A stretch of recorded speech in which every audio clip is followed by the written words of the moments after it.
नमस्कार गाइस, सुप्रभात। आपने जो पहला सेशन जो देखा, उस पहले सेशन में मैं उम्मीद करता हूं कि आपने पहले सेशन को बहुत अच्छी तरह से अटेम्प्ट किया होगा, बहुत अच्छा कवर भी किया होगा। और उसमें जो मैंने चीज़ें आपको बताई, जातक से संबंधित, राशि से संबंधित या खगोल, भूगोल और आपके ज्योतिष विज्ञान, तीनों को मिला करके जो मैंने आपको विवेचन दिया, जो विश्लेषण किया, वो बहुत अच्छी तरह से समझ में आया होगा। अगर आप में से किसी का कोई प्रश्न हो तो आपको मैं ज़रूर मौका दूंगा कि आप बीच में जो है उस प्रश्न को पुटअप कर सकते हो, कोई दिक्कत नहीं है। अब हम दूसरा सत्र शुरू कर रहे हैं। दूसरे सत्र में मैं आपको जो है काल पुरुष की दूसरी राशि वृषभ राशि के बारे में बता रहा हूँ। वृषभ राशि क्या है, उसकी क्या विशेषताएं हैं और मेष राशि से वो किस प्रकार भिन्न है, कितनी भिन्न है, वो सारे डिटेल में आपको बताने जा रहा हूँ। देखिए,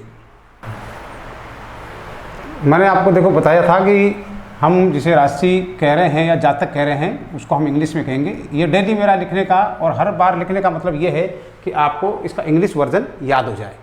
आज हम दूसरी राशि पढ़ रहे हैं जो काल पुरुष की द्वितीय नंबर की राशि है, उसको हम पढ़ने जा रहे हैं। उसका नाम होगा वृषभ, ऐसे लिखा जाएगा और इंग्लिश में इसको लिखेंगे TAURUS। कई लोग इसको केवल वृष राशि बोलते हैं और कई लोग जो है वृषभ राशि बोलते हैं। जो जिनका आदत हो गया है जिस प्रकार से, वो उसी प्रकार से बोल रहे हैं। उसमें कोई ज़्यादा सोचने वाली समझने वाली बात नहीं है। केवल आपको समझना है कि हम क्या कहना चाहते हैं और हम किस प्रकार से इस पर आगे बढ़ रहे हैं।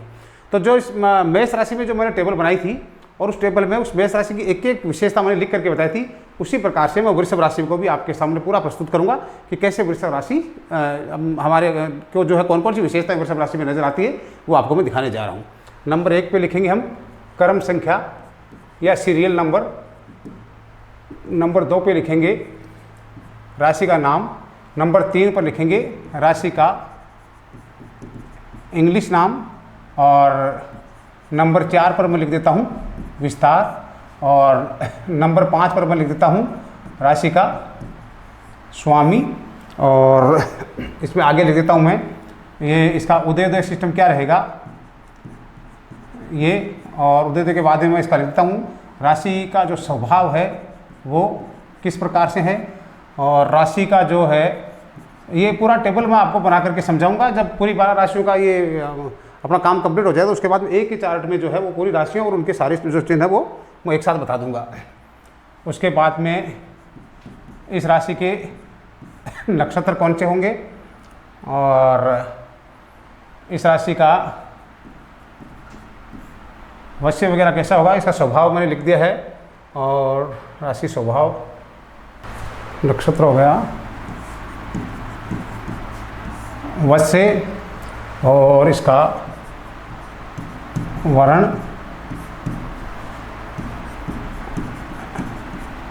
समय। चलो और देख लेंगे, जो चीज़ें अपने को याद आएगी वैसे वैसे बताते जाएंगे, कोई दिक्कत नहीं है। इसमें क्रम संख्या मेष राशि में 1 नंबर था, इसमें आ जाएगा 2 नंबर।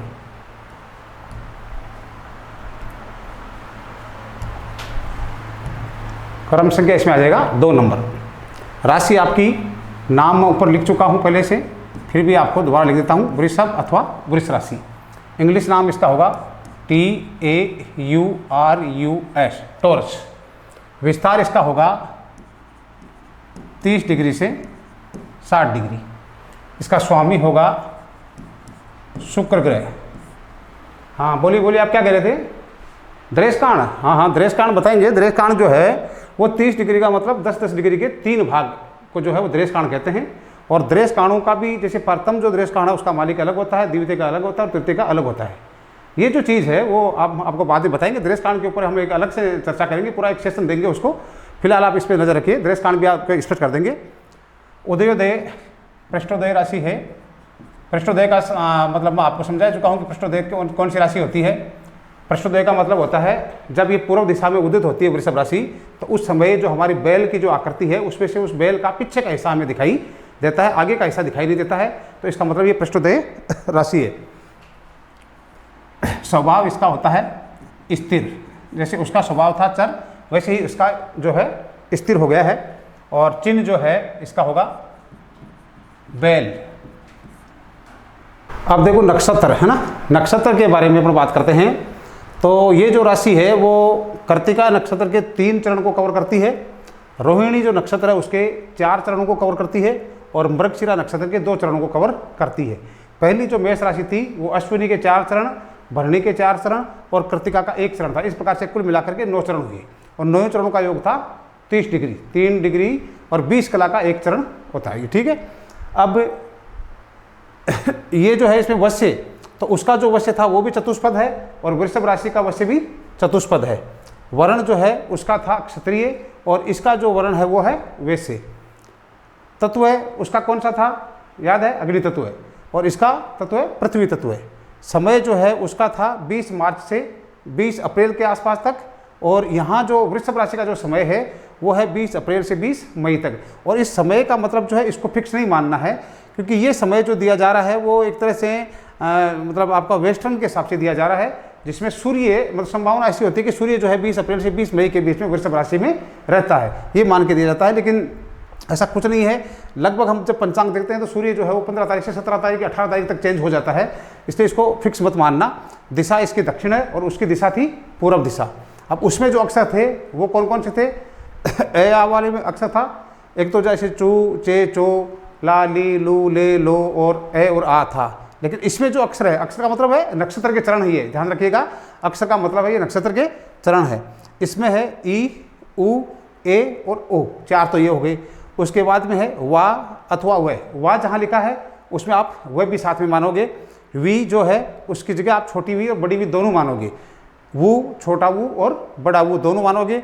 वे अथवा वही, इसको यहाँ दोनों मानोगे, और वो अथवा वो, इन दोनों को भी आप एक साथ मानोगे। अब ये जो वह है और वह है, तुम्हारे यहाँ उड़ीसा में जो है वो वह को वह बोला जा रहा है। जैसे हम लोग राजस्थान में लिखते हैं किसी चीज़ को यूं, विमल, और आप इसको लिखते हो बिमल। अब उड़िया डिक्शनरी या उड़िया जो अल्फ़ाबेट है उसमें वह है कि नहीं ये मुझे पता नहीं है, मगर हिंदी में जो है दोनों अलग अलग है, वह और वह। लेकिन इसमें जो राशि है उसमें आप ब, बा, बी, बी, बू, वे, ये सब इसी में से देखोगे, वह वाले में से। ये ध्यान रखने की बात है आपको, क्यों ना। और कोई भी जो है मतलब उसमें ये ध्यान रखना कि जहाँ मतलब मान लो वर्णमाला का पहला अक्षर यहाँ वह लिखा है तो आप वह इसी में शामिल मानोगे, अगर वह लिखा है तो आप वह इसी में शामिल मानोगे। इसी प्रकार यहाँ छोटी वी अथवा छोटी बी लिखी है तो भी आप इसी राशि में ढूंढोगे कि बड़ी बी इसी में मानी जाएगी। कहीं ऐसा नहीं कि बड़ी बी के लिए तुम दूसरी राशि में चक्कर काटते रहो, पहली राशि से 12वीं तक जाओ, फिर देख करके आओ कि यार ये अक्षर तो कहीं मुझे मिल ही नहीं रहा है। ऐसा बिल्कुल नहीं होना चाहिए, सारे जो है इसी में शामिल है। जैसे मान लीजिए कोई आदमी जो है उसका नाम विमल है तो आप उसको ढूंढोगे वृषभ राशि में, क्योंकि यहाँ लिखा हुआ है विमल या विमल। और किसी का नाम जैसे मान लीजिए बीनावती है तो इसमें ये बड़ी भी आ गई और इसमें ये छोटी भी आ गई। अब आप बीनावती के चक्कर में जो है पहली मेष राशि से लेकर के मीन राशि तक चक्कर काटते रहो, उसके चरण देखते रहो कि कौन से नक्षत्र में ये चरण आ रहा है। ऐसा कहीं कुछ नहीं होगा, जहाँ ये छोटा भी आ रहा है वहीं बड़ा भी माना जाएगा, चाहे वो लिखा है या नहीं लिखा है। ये सब चीज़ों का आप ध्यान रखोगे तभी आप ज्योतिष में परफेक्ट बन पाओगे। अब पहला सेशन अपना हो गया मेष राशि और पूरा खगोल, भूगोल और विज्ञान से संबंधित, और दूसरा जो है आपका सेशन हो गया वृषभ राशि से संबंधित। तीसरा जो सेशन है उसके लिए हम कल फिर मिलेंगे, उसमें हम बात करेंगे मिथुन राशि की। मिथुन राशि के जो है क्या क्या विशेषता है उन सब विशेषताओं को देखेंगे और उसके बाद में बढ़ेंगे आगे।